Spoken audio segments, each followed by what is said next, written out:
education is vast and wide. In fact, it's so extensive it can be really hard to define. Broadly speaking, it can include things like adventure therapy, environmental education, nature studies, expeditionary learning, place-based education, play-based learning. In fact, there are some authors such as John Clay and Jason Seaman who believe there are well over 50 names for outdoor education.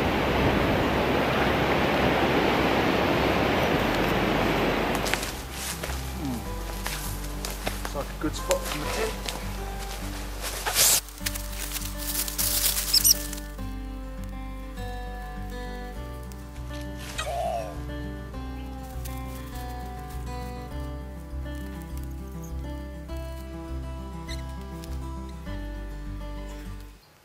Yes, I'm an outdooretter.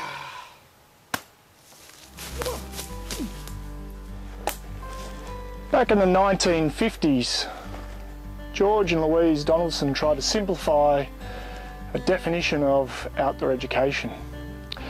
And they came up with a definition that was outdoor education is in, about and for the outdoors. What do you think they meant by such a definition?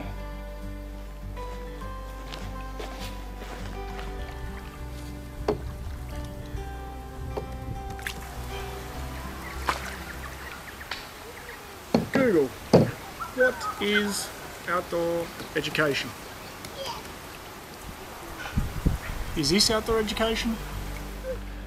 In the 1960s in America, there was an increased awareness of the environmental crises, and Phyllis Ford decided that outdoor education should be really environmental education. And this fitted really well with the Donaldson's definition. What do you think?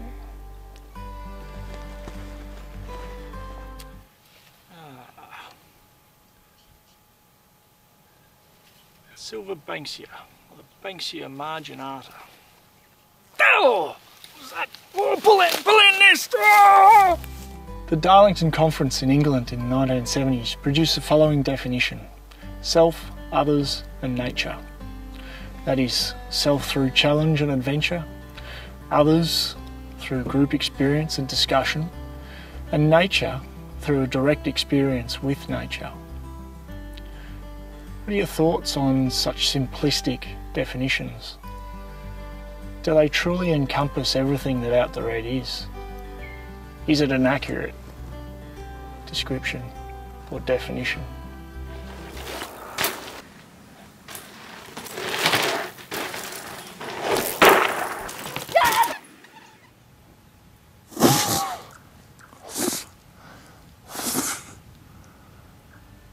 Is this what they call outdoor ed? Back in the 1980s, Simon Priest decided that outdoor education was better served as an umbrella term and felt that there were two main areas: environmental education and adventure education. And these were divided into four other areas based on relationship. So environmental education was divided into the ecosystemic, or relationships within the environment, and echistic, or the people-environment relationship. The adventure education was divided into interpersonal, so people to people, and intrapersonal, within yourself. What do you think? Should perhaps outdoor education be a broad term or an umbrella term that encompasses a number of different areas? Should it be based on relationship, or is there more to it than that? Oh wow, check out these mushrooms. They're huge. Wow. I wonder if you could eat them. Quite soft. Bit almost furry. Gee whiz. You know, in 1975, Lewis defined outdoor education as a direct, simple method of learning that extends the curriculum to the out of doors for the purpose of learning. It is based on the discovery approach to learning, and it appeals to the use of the senses: audio, visual, taste, touch and smell, for observation and perception. Perhaps before we define outdoor education, we need to really consider, well, what is education? I like John Dewey's definition in that it's the reconstruction of one's experience. And also like where he talks about one taking control of the methods over time. I think that's pertinent to outdoor education. So today we've considered the definition of outdoor education, and we started with there is a vast and wide field of study. We've looked at what it encompasses. We've looked at several definitions over the years. What are your thoughts on those definitions?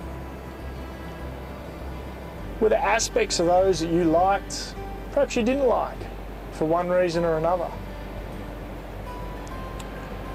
Is outdoor education really about those things that have been suggested today? Or has outdoor education moved on and become something different? They're all things that we need to ponder when coming up with a definition.